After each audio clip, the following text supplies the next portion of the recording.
Boa noite, meus amigos. Estamos aqui de volta. Como sempre, começamos invocando a Santíssima Virgem Maria, o Santo Padre Espírito de Letina, para que roguem a Deus que nenhuma injustiça se cometa nesse programa. Né? Por falar em injustiça, outro dia surgiu aí uma discussão na fase do Júlio Lemos a respeito de vários assuntos filosóficos. Começou com a discussão sobre o negócio dos futuros contingentes. Porque o Júlio tinha analisado lá umas frases construídas em tempo futuro e relacionava aquilo ao problema de determinismo de livre-arbítrio. Então eu respondi, falei, não, isso aí não tem absolutamente nada a ver com determinismo de livre-arbítrio. Quer dizer, nem o fato de você construir uma frase em tempo futuro não pressupõe nenhuma coisa nem outra. Quer dizer, o problema metafísico aí está completamente separado do problema lógico-gramatical, não tem absolutamente nada que ver uma coisa com outra. Era uma discussão até interessante, né? Mas daí, no meio, entrou lá um rapaz citando uma discussão que eu tinha tido mais de 10 anos atrás com o Oswaldo Porçá Pereira. Aconteceu o seguinte, o Oswaldo Porçá tinha dado uma entrevista confessando que o predomínio daquelas leituras estruturalistas de texto que ele tinha aprendido com Marcel Guerrou e Victor Goldsmith, e que o predomínio exclusivo dessa técnica na USP tinha sido muito prejudicial para os alunos, porque só os ensinava a ficar fazendo análise de texto e não a ser filósofo realmente. E ele, inclusive, usava umas palavras bem pesadas. Ele disse, não, aquilo lá criou uma situação muito infeliz, né? E ele se considerava um dos culpados, ele se confessava, eu fui um dos culpados, quer dizer, ele confessava que tinha ajudado a emburrecer lá uma geração de alunos. Né? E eu tinha escrito, então, escrevi um artigo elogiando a posição dele. Eu fazia umas piadinhas com ele, mas nada sério, né? E elogiava o camarada por causa disso. Daí, ele, vendo que a coisa ia pegar mal na USP, né? Que os colegas dele iam cair de pau nele, deu uma outra entrevista, dizendo que ele não tinha dito nada daquilo, que eu tinha torcido, tinha tirado do contexto as palavras dele, que eu havia feito uma montagem, etc. E, em suma, estava me atribuindo, ele disse que eu fiz isso com propósito de difamação. Então, o filho da puta está me atribuindo a prática de um crime. Olha, o que eu fiz? Publiquei, então, os trechos completos da entrevista dele, falei, agora vocês analisem se eu tirei a coisa do contexto e se mudei a significação. Quer dizer, eu tinha reproduzido exatamente as frases dele, exatamente com o sentido que tinha no original. Quer dizer, aquilo era um canalha, um vigarista que estava tentando me imputar um crime quando ele estava cometendo um crime naquele mesmo momento. Né? E daí, passados 10 anos, agora surge essa discussão, e no meio da discussão, um rapaz lá chamado Adriano Corrêa diz, não, a resposta do Oswaldo Porçá foi exemplar, porque ele discutia questões de metodologia, mostrando que metodologia também é filosofia. Eu disse, bom, daí eu respondi para o rapaz dizendo, escuta, peraí, esse é um aspecto marginal da coisa. Né? Quer dizer, a discussão de metodologia está aí como uma espécie de embalagem para a prática de um crime. Falta imputação de crime é crime. É impossível que um professor de filosofia da USP, até um aluno de filosofia da USP, não saiba uma coisa dessa. Acontece no Brasil, as pessoas hoje são insensíveis à lei. Todo mundo é insensível à lei, todo mundo se acha superior à lei. Então, sempre porque ele é filósofo, ele acha que ele pode, né, imputar um crime, falsamente um crime ao outro. Só porque ele está lá numa bela discussão de metodologia. E eu mostrando, olha aqui, o negócio é criminoso. E o rapaz, o tal do Adriano, insistiu, não, mas é uma discussão de metodologia, essa era a parte esotérica da discussão, ao passo que a acusação que ele fez a você para exotérica. Eu digo, mas que coisa mais entojada, mais besta. Como é possível uma pessoa estudar anos, né, para depois não perceber uma prática de um crime que está na cara dele?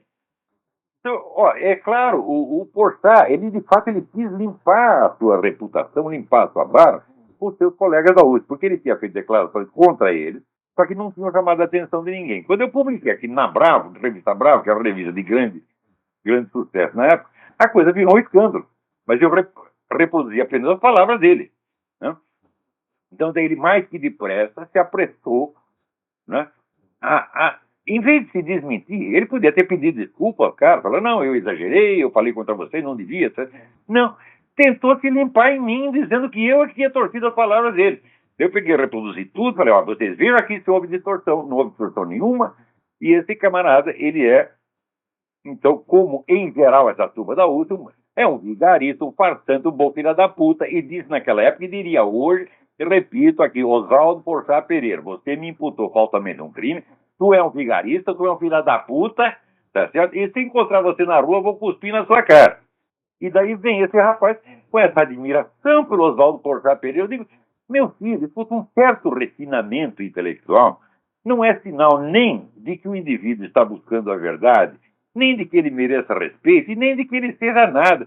O problema é o seguinte, essa turminha que veio dos Wunderblogs, todos eles têm esse culto do refinamento. E agora, no começo era o refinamento mais literário, depois virou o refinamento filosófico, né?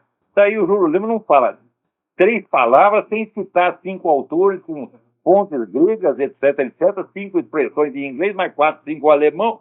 Eu digo, mas, puta, mas, meu Deus, você não percebe que isso aí é frescura, isso não é filosofia, meu Deus do céu. Quer dizer, você ficar, né, exibindo cultura, dropping names, né? Fala uma coisinha, eu digo uma coisa e ele me responde com 5 autores. Eu digo, isso chama-se dropping name, né? É você arrotar importância. Aquele negócio de, o Caetano mora no meu prédio, né? Meu filho, eu li 100 vezes mais livro filosófico que você. Tenho muito mais cultura filosófica que você. Só que é o seguinte, quando eu vou discutir uma coisa, eu me atenho ao assunto. E só cito um autor, uma coisa assim, se for absolutamente necessário para o esclarecimento da coisa. Quer dizer, as fontes são uma coisa e o assunto é outro. Você tem que se ater ao assunto e tentar ser o mais simples e objetivo que você possa. Por quê? Porque todos os filósofos fizeram assim. Aristóteles era assim, Platão era assim, Sócrates era assim, Santo Tomás de Aquino era assim. Então, acontece que, como, vamos dizer, as pessoas ocupadas dessa atividade técnico-profissional que estão transformando a filosofia vamos dizer, numa atividade puramente técnico-profissional, elas são muitas e elas dominaram as universidades. Então, enfim, as pessoas adquirem o prestígio de filósofos, né? Então, algumas são muito boas nessa atividade. Por exemplo, o pessoal me pergunta aqui do William Lane Craig. O William Lane Craig é excelente, ele não é excelente. Ele ficou famoso na polêmica, né? Ele está tendo essa polêmica com esses ateístas, militantes, e ele se sai muito bem, porque ele é um homem de uma cultura monumental e conhece, né, todas as técnicas lógicas, dialéticas, retóricas, etc, etc. Então, ninguém pode com ele. Ele é ótimo, só tem o seguinte: o William Lane Craig não tem uma única contribuição filosófica original. Ele é um grande erudito, ele não é um grande filósofo. Ele é um grande erudito em matéria filosófica. Inclusive escreveu, tem livros dele, estudos, né, sobre a noção do tempo na filosofia antiga até medieval, sobre a noção da presciência divina, desde Platão desde Aristóteles até Soares, né? Então, é um erudito, sem dúvida.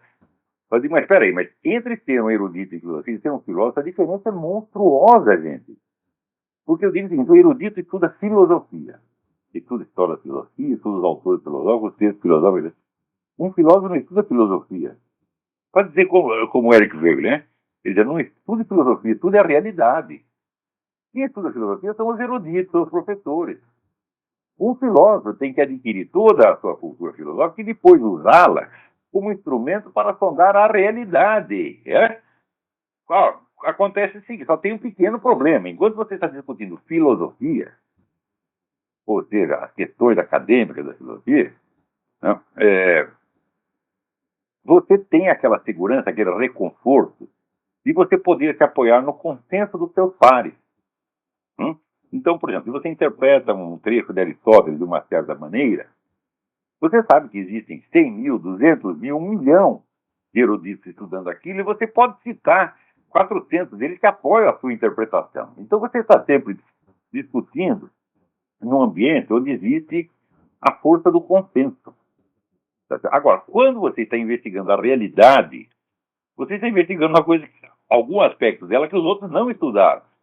Então não tem uma só autoridade na qual você possa se apoiar. Entendeu? Então, por exemplo, tudo que Eric Voegelin descobriu, uai, se foi ele que descobriu é porque ninguém sabia, é? Então não tem ninguém que possa dar respaldo a ele. Então a atividade do filósofo é uma atividade de desbravador de continentes cognitivos ainda não explorados, de assuntos da realidade que não são conhecidos. Agora, que a erudição é exatamente o contrário. A erudição é formação de consenso. Você está entendendo? Então, para que serve? Claro que isso é uma atividade utilíssima. Por exemplo, eu lembro quando eu tive aquela discussão com o Paulo Giraldelli a respeito de uma interpretação de um trecho de Platão, né, em que eu dizia que os filósofos, que Platão havia comparado os filósofos aos amantes de espetáculo. Só que algumas pessoas amam o espetáculo das aparências, outras amam o espetáculo da verdade. E era essa a comparação que Platão fazia. Daí entra o Paulo Giraldelli e fala: isso lá é o analfabeto, ele está dizendo que os filósofos são amantes de espetáculos, quando Platão disse exatamente o contrário, ele disse que tem os filósofos do lado, os amantes de espetáculos do outro. Daí eu peguei, né, mostrei o texto original para ele, o texto original grego, está aqui, ó, está aqui como é que é o negócio, né, provando por A mais B. Ainda assim ele continuou ranhetando. Mas é o seguinte, eu estava com muita segurança na coisa, por quê? Porque eu conheço a tradição de estudos platônicos, e nessa tradição eu conheço 40, 50 autores que trataram exatamente desse trecho. Então a interpretação que eu fiz está respaldada numa tradição erudita. Ou seja, entre os eruditos, entre os estudiosos do platonismo, entre os filólogos e historiadores da filosofia, não há a menor dúvida quanto à interpretação daquele trecho. Então eu sabia que o Paulo Giraldelli estava dando uma de analfabeto. Então, a erudição filosófica serve para isso, para você tirar esse tipo de dúvidas, entende, né? E para você ter a certeza de que você está entendendo os textos antigos. Agora, então aí você trabalha dentro de um ambiente profissional, onde você tem centenas de colegas, pessoas igualmente eruditas, que estudaram o assunto e podem confirmar ou impugnar o que você está falando. Quando você entra na filosofia propriamente dita, você não tem isso. Né? Por exemplo, você imagina quando Giambattista Vico, no século XVIII, ele pela primeira vez disse uma frase fundamental: nós só conhecemos perfeitamente bem aquilo que nós próprios fizemos. Portanto, nós conhecemos melhor o mundo humano do que o mundo da natureza. Então, a base do conhecimento tem que ser o estudo das coisas humanas, da história, da poesia, etc, etc. E o da natureza vem em segundo lugar, porque o fundamento seria, então, o que hoje nós chamamos de ciências humanas. Ninguém tinha pensado nisso antes. Giambattista Vico era um professor desconhecido, tá certo? Da Itália, e ele não tinha ninguém para apoiá-lo. Não tinha um contexto de profissionais para ele ter razão ou não tem. O pessoal nem entendeu direito o que ele falou. Tanto que Giambattista Vico só veio a ser compreendido mesmo no século XX, graças ao Benedetto Croce. Né? Do mesmo modo, quando, por exemplo, Eric Voegelin, né? Eric Voegelin descobre, então, a raiz gnóstica e messiânica dos movimentos ideológicos modernos. Então, também ninguém tinha pensado nisso, meu Deus do céu. O que é que vai confirmar? Leva 50, 60 anos para depois ter uma discussão. Para uma descoberta, um avanço filosófico, um progresso na filosofia, se tornar matéria de ensino e erudição, são 50, 60 anos que passam, no mínimo. Então são atividades completamente diferentes. Parece que está difícil as pessoas entenderem isso no Brasil. Né? Por quê? Você vê, até eu mesmo fui um dos responsáveis por criar uma onda de estudos eruditos no Brasil. Né? Porque como no Imbecil Coletivo, em artigos, eu fazia mal gozação com esses professores da USP, da PUC, até mostrando que são todos analfabetos. Logo apareceu um rapaz e falou: porra, nós precisamos estudar, porra. Né? E eles foram estudar. Só que acharam que estudar filosofia é tudo. Eu digo, mas não é tudo. Isso é só um pedacinho. Em primeiro lugar, você tem que estar aberto à realidade, meu filho. E a realidade não é matéria de discussão acadêmica. A realidade você tem que sondar continentes que não foram desbravados ainda. Então, para mim, é o seguinte: você vem fazer uma bela discussão de um tema filosófico, para mim não prova nada, prova apenas que é um bom estudante de filosofia. Agora, eu quero ver ele entender o que se passa na realidade, por exemplo, na sociedade humana. Né? Então, esse é o teste. Eu sigo sempre a orientação do Wegener nesse sentido. Não estudo filosofia, estudo a realidade. Bom, filosofia eu já estudei. Já adquiri minha cultura filosófica, eu levei 20 anos fazendo isso, só que eu não achava que eu era um filósofo nesse tempo. Né? Eu era apenas um estudante. Agora, você parar de trabalhar apenas com textos, interpretação de textos e discussões acadêmicas, genéricas, mesmo que sejam de temas filosóficos muito nobres, como, por exemplo, a questão do determinismo livre-arbítrio, a existência de Deus, etc. São temas muito bonitos, mas são temas de discussão acadêmica, meu Deus do céu. Agora, pega uma coisa, veja, um grande professor de filosofia, que foi Alain.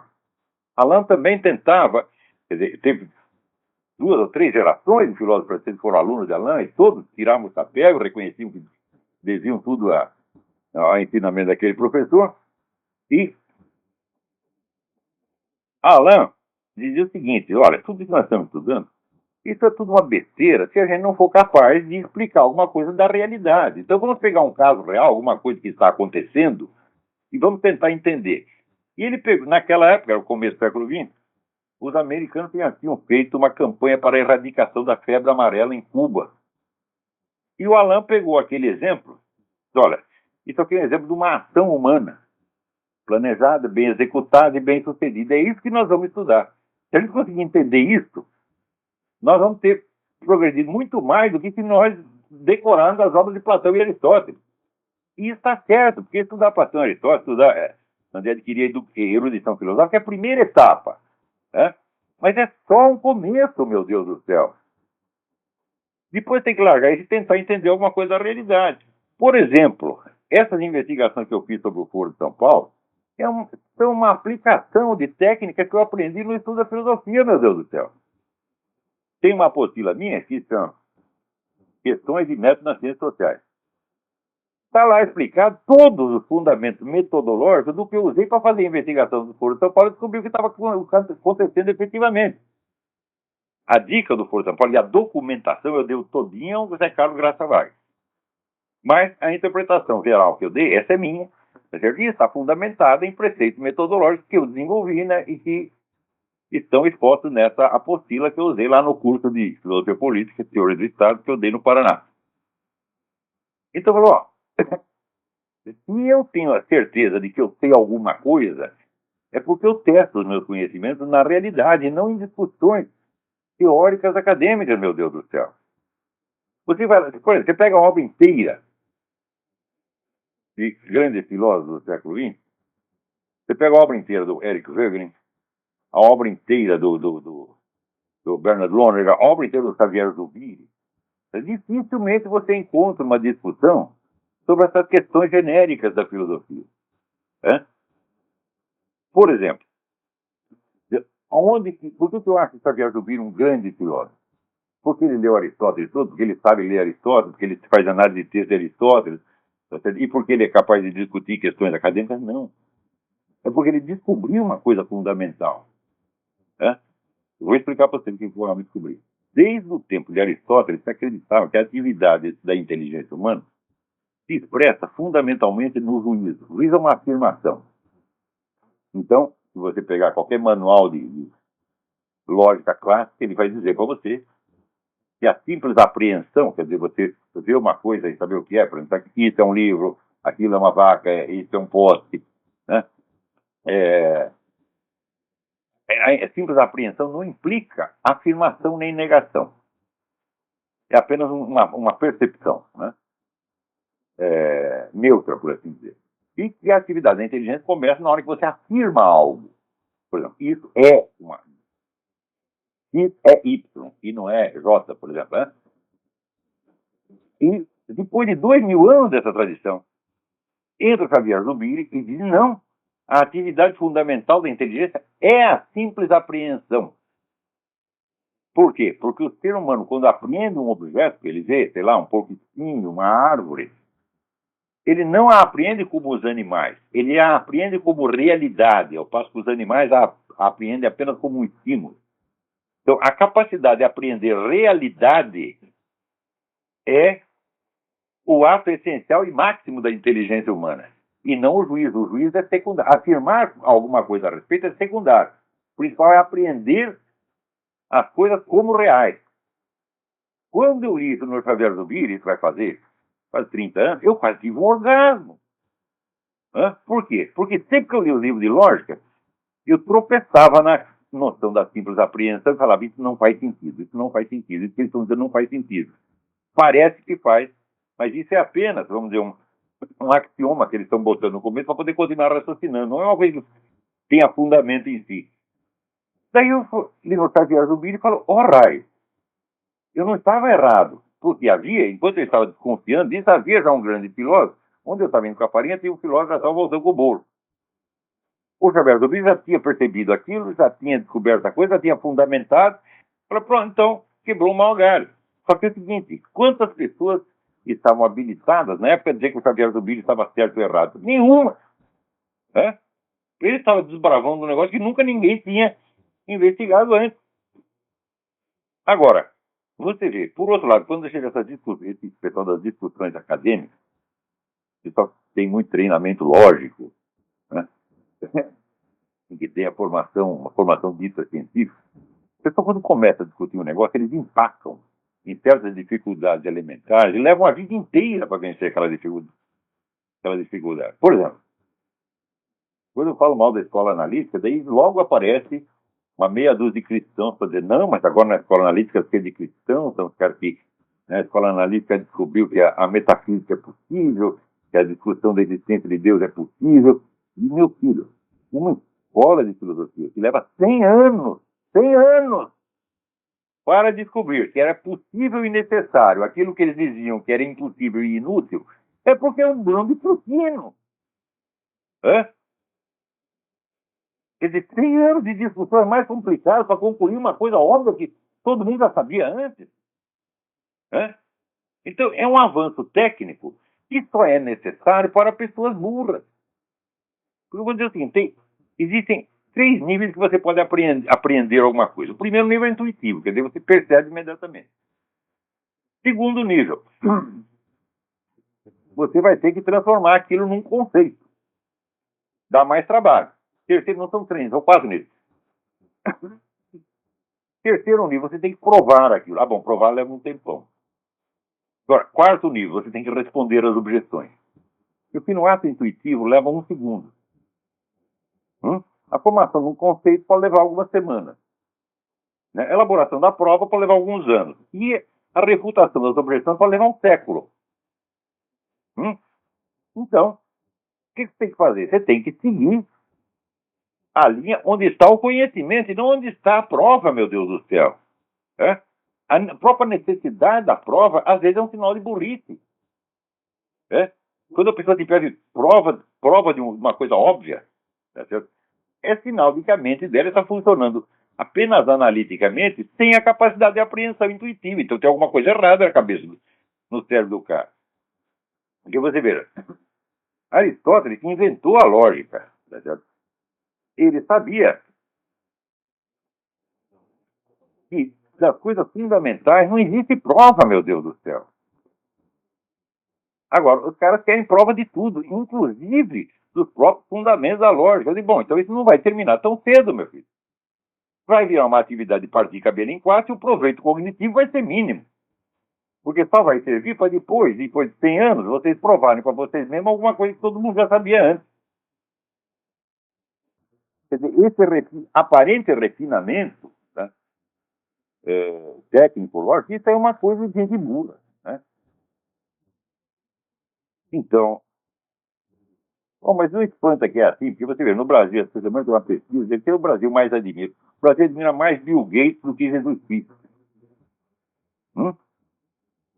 Quer dizer, qual é a vantagem? O que ele sabe do Bill Gates? É porque ele entende muito de computador. Os caras não sabem o que é computador, meu Deus do céu. É porque o Bill Gates tem dinheiro. E esse, no Brasil, é o mau mérito. Você tem dinheiro. Por que o pessoal admira o Lula? É por causa de alguma coisa que o Lula fez, o que o Lula é, o que o Lula sabe. Não, é porque ele subiu na vida. Né? Então, subir na vida e ganhar dinheiro são os valores máximos para o brasileiro. E pior que o brasileiro pensa que os outros é que são assim. Ele pensa que aqui nos Estados Unidos todo mundo só quer saber de dinheiro, todo mundo é materialista. Não. Aqui não é assim. É aí que é, o negócio é assim. Né? Agora, falar no Brasil, o Obama vai querer convencer a Dilma a ficar do lado dos Estados Unidos na questão com o Irã. Fala, olha, quer que eu conheça o brasileiro? A Dilma vai prometer tudo o que o Obama quiser e vai fazer outra coisa completamente diferente. Por quê? Ela já aprendeu a fazer isso com o Lula. O Lula não fazia isso. Por exemplo, quando esteve o George Bush no Brasil, estava lá o George Bush na sala, trocando beijinhos com o Lula, né? E tendo aquela maravilhosa impressão de que o Brasil estava ao seu lado. E do lado de fora do palácio estava uma manifestação organizada pelo próprio PT, falando horrores do George Bush. Então o Lula saia bem com os dois lados. Né? E a Dilma aprendeu a mesma coisa. Então ela vai concordar com tudo e depois fazer o que lhe interessa. Será mesmo que a Dilma vai romper os seus compromissos com o Foro de São Paulo por causa dos belos olhos do Barack Obama? É claro que ela não vai fazer. Será que, por outro lado, ela vai, né, como diz, botar o pinto na mesa e dizer, não, Barack Obama, nós estamos com o Irã e não abrimos, não é? Também não vai fazer isso. Então todo mundo já sabe o que vai dar. Ela vai prometer tudo e não vai fazer nada. Quer dizer, mas aí é uma conversa entre dois vigaristas, né? Para saber quem vai enganar o outro melhor, pô, é difícil, né? Agora, esta semana, os deputados e senadores evangélicos ficaram muito bravos com o Gilberto Carvalho, porque enquanto o PT precisou da ajuda dos evangélicos, então puxou saco, tocou beijinho, tá? Agora que já está firme, está já no terceiro mandato, né? Eles querem, é importante receber ordem lá de cima do seu Jorge Souza, não sei o quê, de implantar o aborto de qualquer maneira. Então eles querem jogar os evangélicos fora. E, mas escuta, e agora os evangélicos descobriram isso, mas pô, eu estou dizendo que faz 20 anos, porra! É? Eu estou dizendo que eles vão usar você e jogar fora com papel higiênico, mas quem é que não sabia, pô? Deve que esses caras estudaram filosofia analítica, para levar tanto tempo para compreender o óbvio, né? Então vem aí o senador Magno Malta dizendo esse ministro Gilberto Carvalho é um safado, é um bosta, é isso, é aquilo, blá, blá, tem toda a razão. Só que primeiro, não é culpa do Gilberto Carvalho, porque você fala do Gilberto Carvalho, mas quer preservar a Dilma. Né? E mais ainda querem preservar o PT. Então vocês estão caindo de novo no mesmo erro. Né? É que nem no tempo do Lula, o pessoal falava mal do mensalão, mas eu, não, mas não toquemos do presidente, Ou, você chega em Cuba, todo mundo fala, o regime é uma merda, mas o comandante é maravilhoso, né? E puta que pariu, é o cordão dos puta-saco. Quer dizer, se o regime é uma merda, o chefe dele também é uma merda. Se o governo é corrupto, o presidente é corrupto, porra. E se a política do governo Dilma é abortista, a Dilma é abortista. Agora, vocês, evangélicos, vocês, bispos, etc., vocês ajudaram a limpar a imagem dela.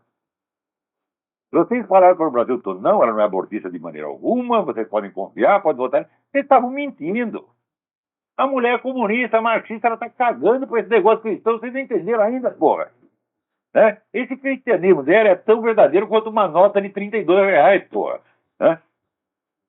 Agora, você não quer ver a realidade, quer enfeitar tudo. Quer dizer, é essa boiolice brasileira que não termina. Então, vocês estão com a razão nisso, os senadores, deputados, vocês estão com toda a razão. Só que é o seguinte, vocês ainda estão minimizando o problema. Né? Vocês ainda estão querendo fingir que não é no seu cu. Ah, não está doendo. Eu estou vendo a tua cara, estou vendo que está doendo, porra. E sei de quem é a pica. Agora vocês, não é, não. Não, é só o Gilberto Carvalho. Porra! Como é que eles podem levar a sério uma coisa dessa? Vocês querem o apoio dos cristãos, então digam a verdade, sejam sinceros. Não precisa também dizer a verdade que nem eu estou falando, porque eu falo às vezes numa linguagem chocante, mas eu falo isso por quê? Porque eu só tenho 1 hora para falar. Então, tem que passar a mensagem muito rapidamente e de maneira muito contundente. Então, eu faço isso. Também não precisa falar assim, né? Mas diga a verdade, porra. Estou dizendo, não precisa falar assim, porque eu também não sou exemplo para ninguém. Eu sou um bosta, como todo mundo sabe, filha da puta. Eu realmente não sou um exemplo. Faça a coisa direito. Agora, a única. Só tenho uma virtude que eu tenho, que eu tenho a sinceridade. Eu sou sincero para com vocês, sou sincero para comigo mesmo, sou sincero para com Deus. Né? Eu não escondo minha sacanagem de Deus, de jeito nenhum. Né? E nem de mim mesmo. E o que eu tenho a falar para vocês, eu também falo. E se eu estiver errado, depois eu me corrijo. Né? Agora, aqui você vê que coisa, que está aumentando muito o número de cristãos na China, né? Diz que já são aproximadamente uns 200 milhões. Pô, é alguma coisa, é mais cristão na China do que no Brasil. E o cristão chinês não é que nem o brasileiro, porque no Brasil até a Dilma é cristã, meu Deus do céu. Mas até o Frei Beto é cristão. Então, o chinês, ele se converte e ele vai lá mesmo, confessa, comunga, ou vai no culto evangélico. Então, o negócio está crescendo, mas as pessoas, é o seguinte, elas são, ao mesmo tempo, elas são membros da Igreja Católica Protestante e são membros do Partido Comunista. Por quê? Porque se você não tem a carteira do Partido Comunista, você não sabe na vida, porra. Então tá cheio de comunista cristão, que nem na, na, na Rússia, no fim do comunismo, eu conheci um funcionário lá da nossa embaixada, eles são todos na embaixada, tinha um agente da KGB, na verdade, delegado para fiscalizar a embaixada. E o cara da KGB era devoto de São Sérgio. Então ele fazia o serviço dele da KGB, depois ia na igreja de São Sérgio confessar, eu sou um filho da puta, eu fiz isso. Né? Então, os chineses estão lá, né? Vivendo na hipocrisia, comunista cristão. Só que o Partido Comunista agora decidiu que não pode mais esse negócio, tem que acabar com essa porra, porque afinal de contas ainda é o Partido Comunista, ainda tem a doutrina ateísta oficial e a religião ainda é proibida. Então agora vai ser uma queda de braço, né? Porque é muita gente que está. A China tem 1,3 bilhão de pessoas. Quer dizer, de 200 a 300 milhões são religiosos, dos quais, sei lá, metade, um terço é cristão. Vai ser uma queda de braço, hein? Agora, você veja, nessa hora que a gente tem que perguntar para aqueles liberais que diziam, não, liberalizando a economia vai liberalizar o regime. Aí, tá vendo? Passou 20 anos, a liberalização, e numa potência capitalista monstruosa, crescendo muito mais do que os Estados Unidos, é uma coisa muito impressionante. Mas eles conservam aquela rígida estrutura burocrático-repressiva do regime comunista, e quem manda ainda é o Partido Comunista, porra. A comunista é assim mesmo. Quer dizer, ele está vendo que o que funciona é o capitalismo. Mas, como diz, ele não larga a rapadura, porra. Ou seja, a Rússia, logo no começo da Revolução, ela escapou da miséria, escapou de morrer de fome, por quê? Porque voltou ao capitalismo com a tal da NEP, a nova política econômica do Lenin. Liberalizou a economia, então a Rússia começou a ganhar dinheiro. Né? Mas largou de ser comunista? Não. Quer dizer, os caras veem, a experiência deles comprova que a economia socialista não funciona, o que funciona é o capitalismo. Então a gente faz capitalismo, mas nós continuamos, né, conservando todo o poder no Partido Comunista. Eles são mesmo filha da puta, né?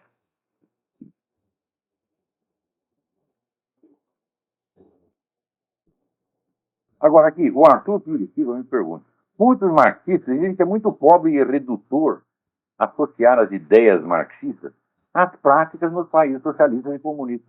Mas escuta, isso é uma característica permanente da mentalidade revolucionária. O revolucionário nunca é responsável por aquilo que faz. Nunca. Assumir a responsabilidade pelos seus atos e pelas consequências dos seus atos é contrário à lógica da mentalidade revolucionária. Então é o seguinte, você faz uma revolução no país, toma o poder, implanta o regime comunista, mata a gente pra caralho, reduz o país à miséria, né? E daí diz, mas isso não é o comunismo. Né? o comunismo é lindo, portanto, essa merda que eu fiz não pode ser o comunismo. Então, o que faz? Ele tem o direito de fazer toda a merda que quiser e a imagem do comunismo permanece linda e pura e intocável. Né? Mas quem não percebe que isso é empulhação? Então, experimente aplicar o mesmo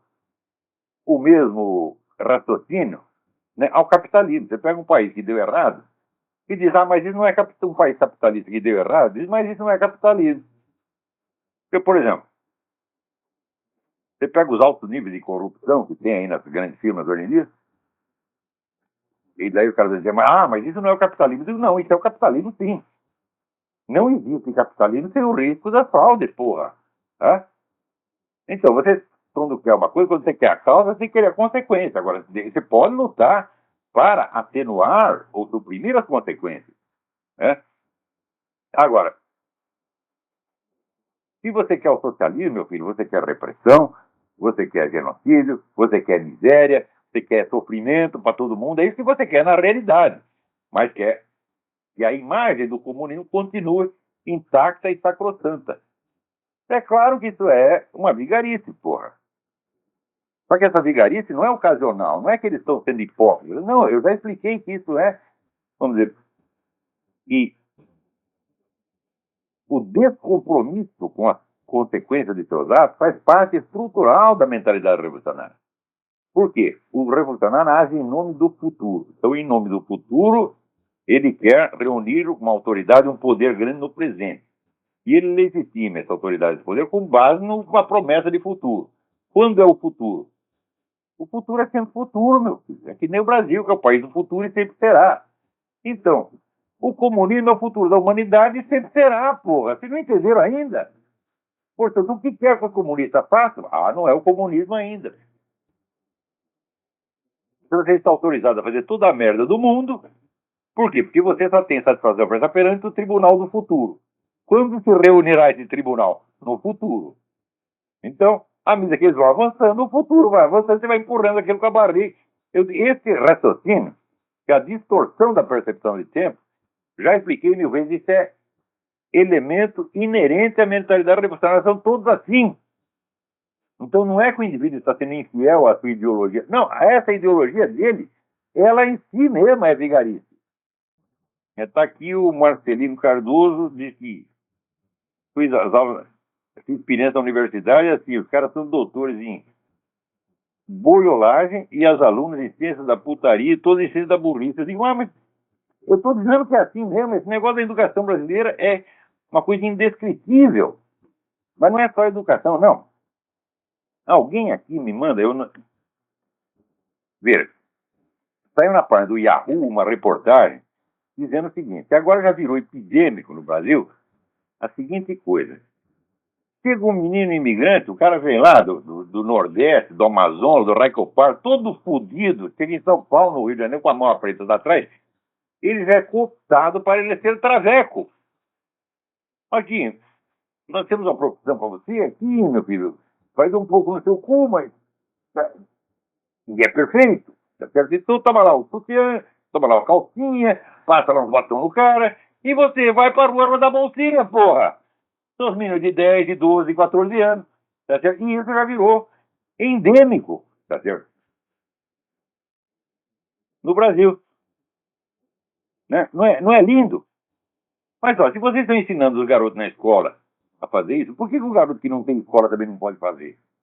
Não é isso? O que vocês podem ter contra, né, a prostituição infantil se vocês mesmos estão ensinando na escola, porra? É? Será que só pode... Não, é prostituição amadora. Né? É gratuita. Né? É gratuita porque é subsidiada pelo governo. Então o governo tem o monopólio estatal da prostituição infantil. Né?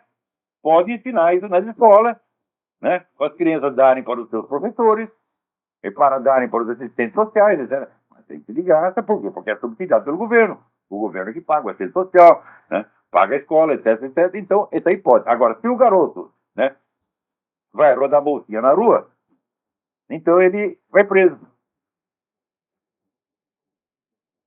Quer dizer, é um aspecto do caos mental brasileiro.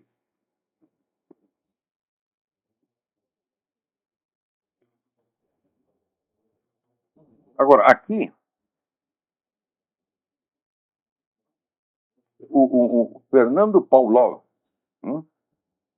aqui, pode ver lá no site, Fernando Pavlov, com W, Pavlov, não é com V, é com W, pavlov.wordpress.com, ele escreveu uma matéria excelente sobre o meu debate com o Alexandre Duguin. Ele já escreveu faz algum tempo, mas eu não tinha percebido agora que ele me mandou.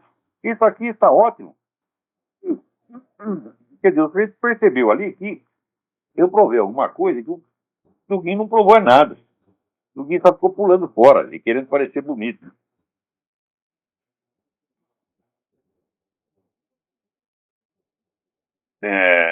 Olha que coisa mais linda. O Barack Obama quer dar mais 800 milhões de dólares para a Primavera Árabe.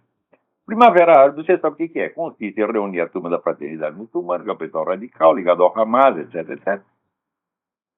Tomar o poder no país e começar a matar cristãos, prende os americanos, como prenderam no Egito, certo?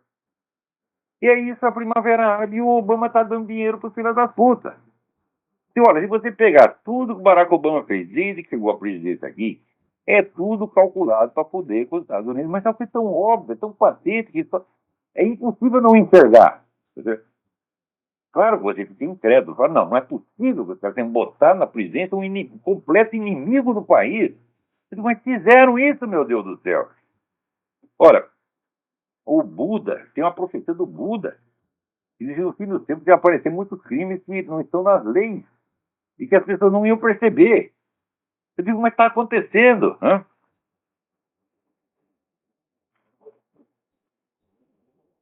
Agora, aqui, é um negócio incrível. Né? Até sair, tem um artigo que eu mandei para o Diário do Comércio, deve sair hoje, amanhã, sei lá. O relatório aqui do Homeland Security definindo o que é um extremista de direita. E olha, que eu saiba, extremismo, assim como moderação, são coisas que aparecem nas propostas políticas das pessoas. Você é extremista quando ele aceita medidas extremas, aceita ou quer medidas extremas para implantar a sua política. Né? Então, isso quer dizer que a mera análise das ideias do cara não pode dizer se ele é um extremista ou não. Por exemplo, imagina que aparece no direito aqui dizendo o capitalismo, a exploração dos pobres, etc, etc, etc. Ele é um extremista? Fala, não. Extremista, se dessas ideias ele concluir que deve derrubar o capitalismo pela violência. Não é isso? Assim como, né, se aparecer um sujeito dizendo, não, a igreja católica é uma bela porcaria, aquilo é um bando de ladrão, etc, etc. Ele é um extremista? Fala, não. Ele passa a ser extremista, não quer dizer, não, então nós temos que fechar a igreja católica pela violência, matar os padres, etc. Isso é extremismo. Agora, esse pessoal do Homeland Security, com a ajuda do FBI, faz uma definição de extremista pelas ideias da pessoa. Então, por exemplo, o extremista ele é contra o governo Obama. Ele é contra a imigração ilegal. Né? Ele é contra certas políticas de ajuda às minorias. Né? Ou ele é contra o governo mundial. Eu digo, então peraí. Aqui não tem um conservador nos Estados Unidos que escapa, então, da definição de extremista. Né? Agora, também, ao mesmo tempo, tem essa lei. O Obama é muito filho da puta agora. Ele assinou essa coisa no dia 31 de dezembro. Está todo mundo lá bêbado, festejando fim de ano. O Obama secretamente, discretamente, vai lá e assina um decreto que permite ao governo prender e manter preso indefinidamente, sem processo, sem habeas corpus, sem merda nenhuma, qualquer cidadão que será suspeito de terrorismo, entre aspas. Ora, nós sabemos, aqui tem uma fundação que chama Life Legal Defense Foundation, né? E de suas ativistas pró-vida, ativistas anti-aborto, já estão em várias listas de terroristas. Quer dizer, se você faz ativismo pró-vida, você já é um terrorista em potencial. Então, meu Deus do céu. Quer dizer, o cara votou lá assinou um decreto que permite ele botar na cadeia quem ele quiser. Então, as definições de terrorista, de extremista, são tão amplas que abrangem todo mundo. Então, isso é como legislação fiscal no Brasil. Né? E já faz tantas exigências que todo mundo fica fora da lei. Todos os empresários ficam fora da lei. Bom, se a população inteira está fora da lei, Quem que o governo vai prender? Vai prender quem lhe interessa prender, porque sempre haverá motivo. Você está entendendo? É como você baixar uma lei dizendo, olha, será que você é criminosa, toda pessoa que tiver uma cabeça? Mas todo mundo tem cabeça, então, com algumas exceções, todo mundo tem cabeça, portanto, todo mundo é criminoso. Então, muito bem, se todos são, o que nós vamos prender? Não podemos prender todo mundo, então a gente prende seletivamente. Prende seletivamente quem? Quem lhe interessa conforme a política do momento. Então a coisa foi feita isso aí, foi feita com esse espírito. Né? Você dá uma definição tremendamente ampla do crime para poder pegar pelo menos metade da nação, e daí dessa metade você escolhe quem você vai prender e quem você vai deixar solta, conforme os seus interesses do momento. A legislação fiscal no Brasil é ou não é assim? Todo mundo tem que é assim. Então aqui o Barack Obama, o tal do Defense Authorization Act, pela puta, assim, no fim do ano, para ninguém perceber. Agora que o pessoal está acordando de pouquinho. Pior é o seguinte, ele é tão filho da puta que ele assina e diz, não, eu estou decretando isso, mas não vou, ele está assinando o decreto, mas não vou permitir a sua aplicação. Eu digo, mas então por que você não vetou? Se não é para aplicar, por que você assina? É hipócrita mesmo, né? Quando, na verdade, nós sabemos que foi o governo dele que pediu ao Congresso para passar autorizar isso aí.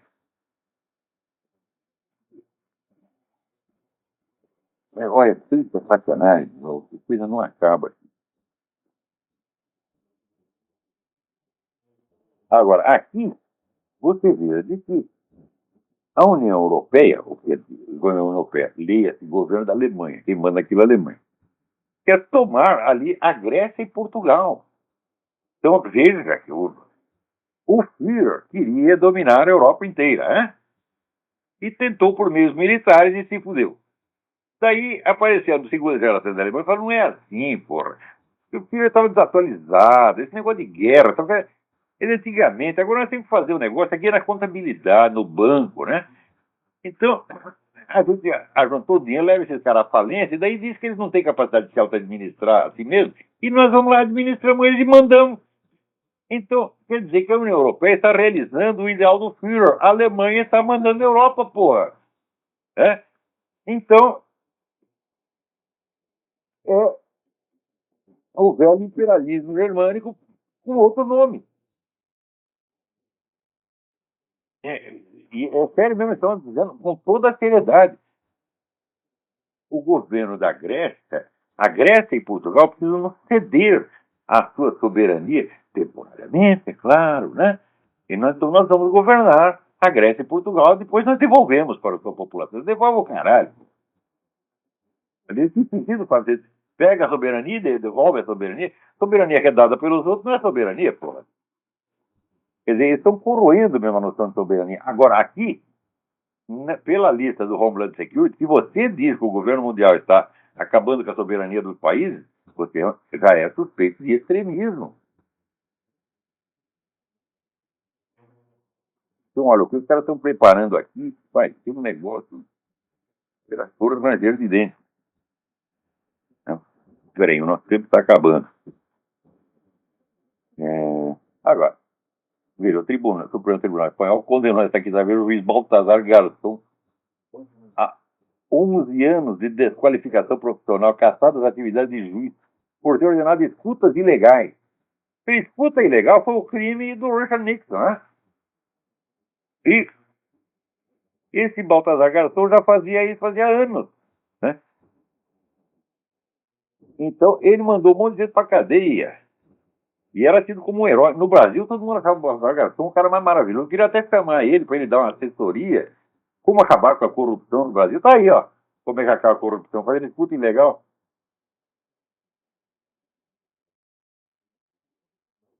É mais na cabeça desses caras, é assim, olha, a justiça que declarou o garçom culpado por prejudicar o direito de defesa, ordenar a gravação das conversações na prisão de advogados e defensores de seus clientes. Eles se meter na conversa entre o advogado e o cliente. Puta vida. Agora aqui, Thiago Melo me manda um negócio impressionante. E Ele fez um estudo que diz que a estatística de 50 mil assassinatos anuais aqui no Brasil, ela exclui assassinatos ligados a outros crimes, latrocínio, assassinato passional, e no caso da vítima, se a vítima não morreu no ar, ela morreu no hospital, isso é excluído da estatística de assassinato. Então, se tomar tudo isso é muito mais do que 50 mil. Olha, eu acho que, sendo assim, esses 50 mil mortos, correspondem somente àqueles que são assassinados fora da ação do assalto e que morrem no local do crime, de forma comprovadamente não passional. Puta merda! Olha, isso é uma coisa que tem que ser estudada. Você é um pioneiro, você está descobrindo uma coisa muitíssimo importante. Então, quem tem a mesa de secar isso aqui, por favor, vá atrás desse negócio. Pode ser que não seja 50 mil, não é muito mais. Porque 50 mil é uma coisa horrorosa, porque é 2 guerras do Iraque por ano. Né? Mas ainda as autoridades levaram uma parte dos assassinatos para baixo do tapete para não dar na vista.